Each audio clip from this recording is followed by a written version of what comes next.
बिस्मिल्लाहिर्रहमानिर्रहीम। अस्सलाम वालेकुम स्टूडेंट्स, मेरा नाम इमरान अहमद है और मैं आपका कंप्यूटर साइंस का टीचर हूँ।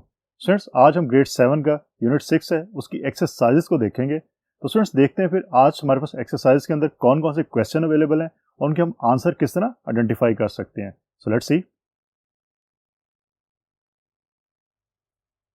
तो स्टूडेंट्स, ये हमारा यूनिट नंबर 6 है जिसका नाम है फंक्शंस इन क्यू बेसिक। अगर आपको लास्ट लेक्चर याद हो तो हमने इसके फॉर्मल जो लेक्चर्स थे वो हमने एंड कर लिए थे। आज हम इसकी एक्सरसाइज को स्टार्ट करेंगे, लेकिन स्टूडेंट्स याद रखिएगा एक्सरसाइजेस को स्टार्ट करने से पहले आपको प्रीवियस जो हमने लेक्चर्स लिए वो अच्छी तरह याद होने चाहिए। आपको पता होना चाहिए कि आपने उसके अंदर जो कुछ पढ़ा है उसके बारे में आपको इन्फॉर्मेशन होनी चाहिए और उसका कॉन्सेप्ट आपको क्लियर होना चाहिए, ताकि स्टूडेंट्स क्या हो कि जब भी आप एक्सरसाइज का आंसर लिखने लगे किसी भी क्वेश्चन का तो आपको जो आंसर है वो लिखने में कोई मुश्किल पेश ना आने पाए। तो स्टूडेंट्स, एक्सरसाइज ए की बात करते हैं। सबसे पहले एक्सरसाइज ए के अंदर हमारे पास है choose the correct option. Mean आपको एक स्टेटमेंट गिवन है और उसके अगेंस्ट आपके पास डिफरेंट ऑप्शंस अवेलेबल हैं। आपने उसमें से जो बेस्ट ऑप्शन है आपने उस ऑप्शन को सिलेक्ट करना होता है। स्टूडेंट्स, इसके अंदर करना आपने ये होता है कि स्टेटमेंट को आप अच्छी तरह रीड आउट करें। उसके बाद आप ये देखें कि स्टेटमेंट आपकी किस एरिया से, मीन आपका यूनिट है उसमें किस एरिया से जो स्टेटमेंट ली गई है, फिर उस एरिया से रिलेटेड जो हमारा लेक्चर होता है उस लेक्चर को माइंड में लेके आए, मीन उसके कॉन्सेप्ट्स को माइंड में लेके आए और फिर देखें कि आपकी ये जो स्टेटमेंट है इसका आंसर क्या हो सकता है। उसके बाद आप जाएं ऑप्शंस की तरफ और देखें ऑप्शंस कौन सी आपके पास अवेलेबल है। फिर जो आंसर आपने आइडेंटिफाई किया था वो देखेंगे ऑप्शंस के अंदर वो आंसर अवेलेबल है। अगर तो अवेलेबल है तब आप उसको सिलेक्ट कर सकते हैं, अगर नहीं अवेलेबल तो डजेंट मैटर। आप इसको अच्छी तरह रीड करें जो आपके पास आंसर्स हैं और फिर देखें जो बेस्ट आंसर आपको लगता है वो आंसर आप जो सिलेक्ट कर लीजिएगा। तो स्टूडेंट स्टार्ट करते हैं नंबर 1 से। The dash value of a number is the number itself without any sign. Students याद रखिएगा, अब इस स्टेटमेंट के अंदर बेसिकली असल जो चीज है वो ये है कि विदाउट एनी साइन, मीन ऐसा नंबर, मीन किसी भी नंबर की वैल्यू जो विदाउट साइन अगर आपने डिस्प्ले करनी हो तो आपका कौन सा फंक्शन ये काम करता है। तो स्टूडेंट्स आपको पता है और हमने करके भी देखा था प्रैक्टिकल के अंदर अपने लेक्चर्स के अंदर कि वो कौन सा फंक्शन काम करता है। अब देखते हैं कि हमारे पास ऑप्शंस कौन सी हैं। A is actual, B is absolute, C is show hide.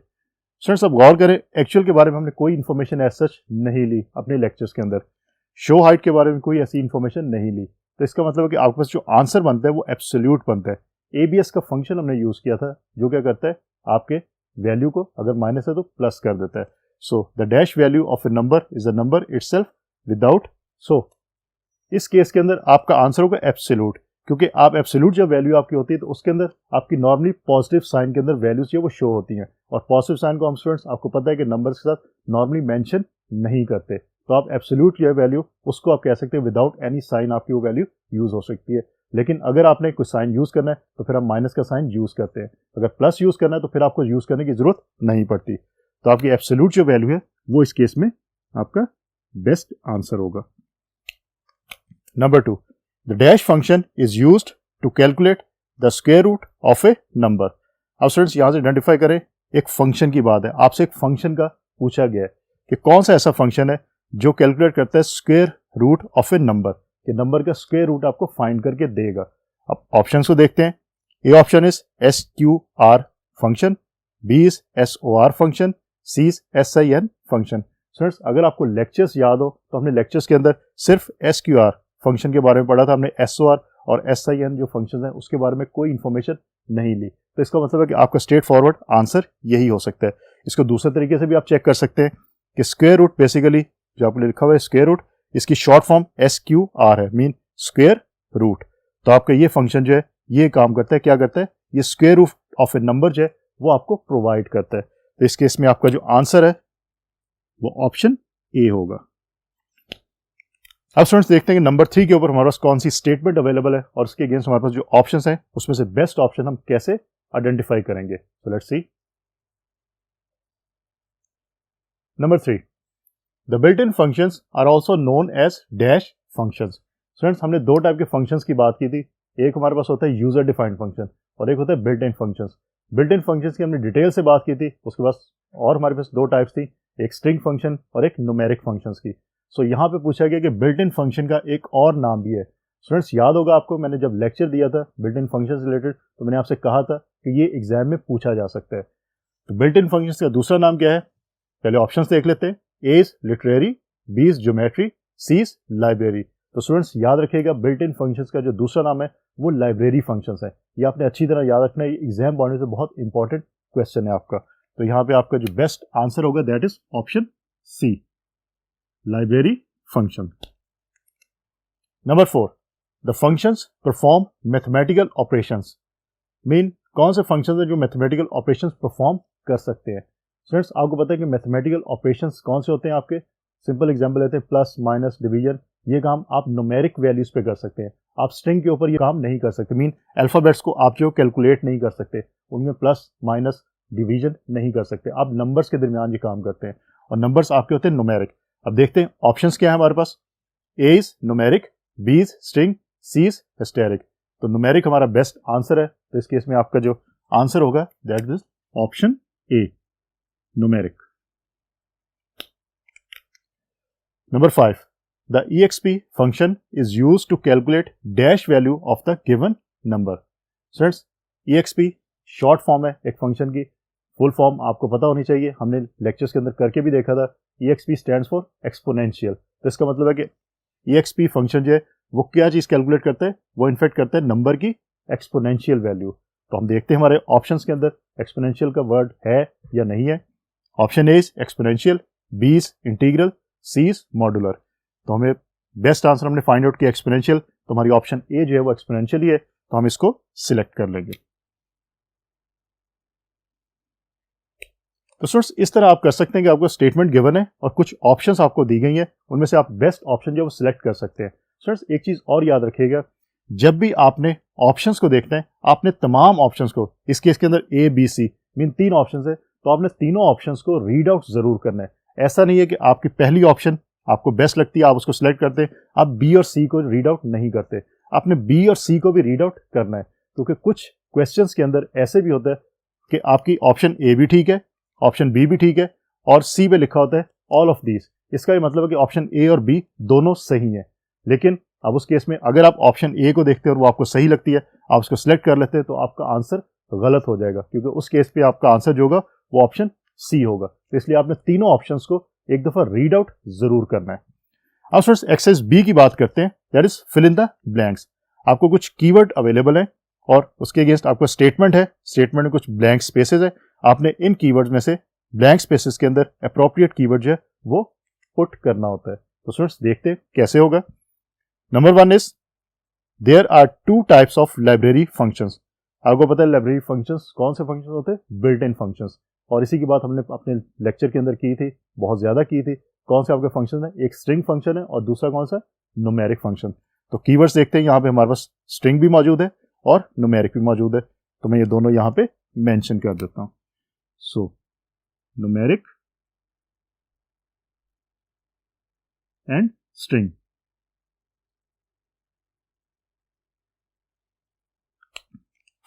Number 2, print EXP 5 will display. Mean exponential value अगर आपने 5 की चेक करनी है तो आपका आंसर क्या आएगा। हमारे पास जो कीवर्ड्स मौजूद है इसमें नंबर्स आपकी एक ही वैल्यू यहाँ मेंशन है, तो यही आपके आंसर में होगी 148.4132। स्टूडेंट्स आप इसको निकाल के देख भी सकते हैं, हमने अपने लेक्चर्स में इसकी एग्जांपल करके भी देखी थी, तो हमारा भी आंसर यही आया था। तो यहाँ पे आप मेंशन कर दें 148.4132।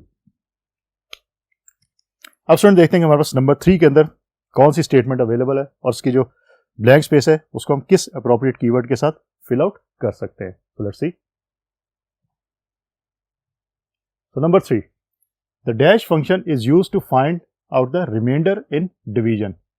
Students again मैंने स्टार्ट में कहा था आज के लेक्चर में कि आपने अपने लेक्चर्स को पहले अच्छी तरह रीड आउट करना है, समझना है और फिर एक्सरसाइजेस की तरफ आपने आना है। अगर आपने लेक्चर को अच्छी तरह समझा है, सुना है, तो स्टूडेंट्स इस क्वेश्चन का आंसर भी आप इजीली फाइंड आउट कर सकते हैं, क्योंकि हमने इसकी एग्जांपल करके देखी थी कि कौन सा ऐसा फंक्शन है जो रिमाइंडर फाइंड आउट करता है डिवीजन के दौरान। तो स्टूडेंट्स आपको पता होना चाहिए मॉड का फंक्शन ऐसा ये काम करता है, मीन MOD जो फंक्शन है वो ये काम करता है। तो मैं यहाँ पे मेंशन कर देता हूँ।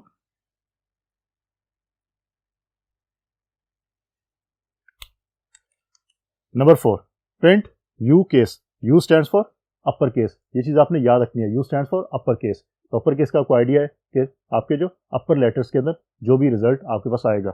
So you case dollar online with computers will display, अगर आप ये चीज़ लिखते हैं, मेंशन करते हैं क्यू बेसिक के अंदर अपनी एडिटर स्क्रीन के ऊपर, तो आपको रिजल्ट क्या आएगा।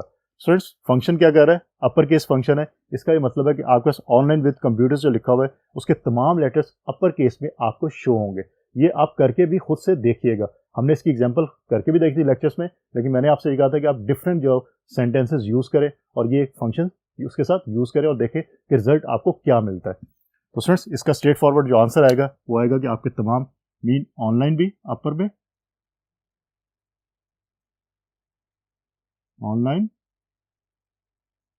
With computers,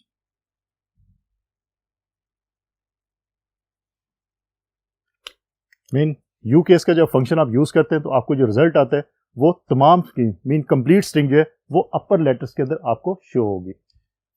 dash function is use to display the current time.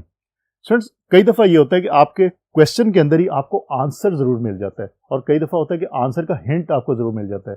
इस क्वेश्चन के अंदर मीन इस स्टेटमेंट के अंदर आपको आंसर अवेलेबल है। कैसे, जरा दोबारा रीड करते हैं।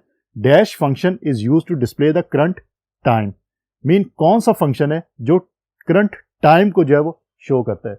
और आपको पता है, अगर आपको थोड़ा सा भी आइडिया है, हमने लेक्चर्स में किया था कि टाइम का फंक्शन ये काम कर रहा है। तो इनफैक्ट करंट टाइम के लिए आपका टाइम का फंक्शन ये वही ये काम करता है। तो आप इसको इजीली लिख सकते हैं, time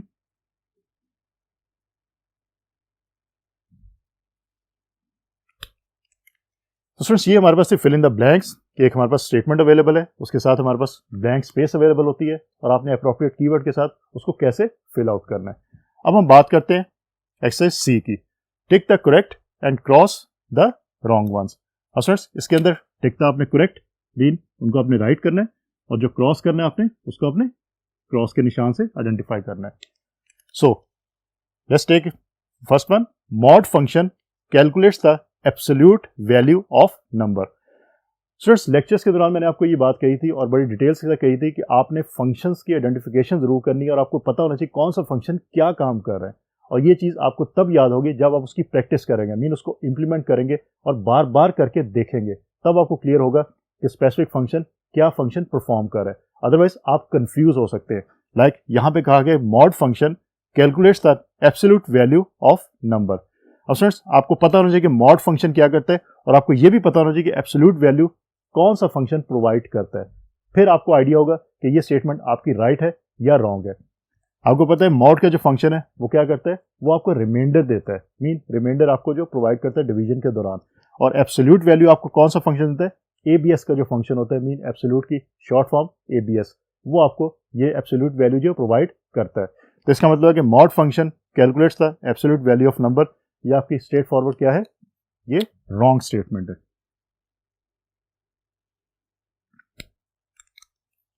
number 2, L case function is use to convert string into small letters. अब स्ट्रिंग को स्मॉल लेटर्स में कन्वर्ट करने के लिए एक फंक्शन यहां मेंशन है। अब आप कैसे आइडेंटिफाई कर सकते हैं ये फंक्शन जो है वो स्मॉल लेटर्स में स्ट्रिंग को जो है वो कैलकुलेट करता है। Let's see, L case, L stands for lower mean small, तो यहां से आप आइडेंटिफाई कर सकते हैं। अपर केस का आपको पता है यहां पे यू लिखा होता है, तो एल है आपका लोअर केस के अंदर मीन स्मॉल लेटर्स के अंदर, तो यहां से आप आइडेंटिफाई कर सकते हैं। और कहा यही गया कि L case function is use to convert string into small letters. तो ये आपकी स्टेटमेंट जो है वो ट्रू स्टेटमेंट है, या इसको आप कह सकते हैं right statement. Number 3, built in functions are also known as library functions. Students इसकी बात हम कर चुके हैं, बहुत ज्यादा कर चुके हैं, तो ये आपको अब याद होना चाहिए कि बिल्ट इन फंक्शंस आपके लाइब्रेरी फंक्शंस भी कहलाते हैं। तो ये भी आपकी राइट स्टेटमेंट है, इसको मैं राइट कर देता हूं। Number 4, left function displace the string characters from the right portion of string. अब स्टूडेंट्स इस स्टेटमेंट के अंदर आपको हिंट अवेलेबल है आंसर का। कैसे, फंक्शन का नाम है लेफ्ट, लेकिन कहा यह जा रहा है कि क्या करेगा लेफ्ट का function, display the string characters from the right portion of string. It doesn't make sense, mean left का फंक्शन है लेकिन वो स्ट्रिंग के कौन से कैरेक्टर्स शो करेगा, जो राइट पे होंगे। तो स्टूडेंट्स बेसिकली ये काम जो है वो राइट का फंक्शन करता है, लेफ्ट का फंक्शन इनफैक्ट क्या करता है, from the left portion of string, mean string के लेफ्ट पोर्शन को यूज करता है। तो ये आपके कंट्रास्ट है यहाँ पे लेफ्ट और राइट का, इसका मतलब है ये आपकी स्टेटमेंट जो है वो आपकी रॉन्ग स्टेटमेंट है। तो यहाँ से आप आइडेंटिफाई इसको कर सकते हैं कि ये आपकी रॉन्ग स्टेटमेंट है। अब स्टूडेंट देखते हैं नंबर 5 के ऊपर हमारे पास कौन सी स्टेटमेंट अवेलेबल है और हम कैसे चेक करेंगे कि वो आपकी राइट स्टेटमेंट है या रॉन्ग स्टेटमेंट है। So let's C. So number 5, str function calculates the length of the given string. याद रखिएगा लेंथ के फर्स्ट 3 जो आपके लेटर्स है, बेसिकली लेंथ कैलकुलेट करने के लिए वही फंक्शन यूज होता है जिसके फर्स्ट 3 लेटर्स LEN बनते हैं।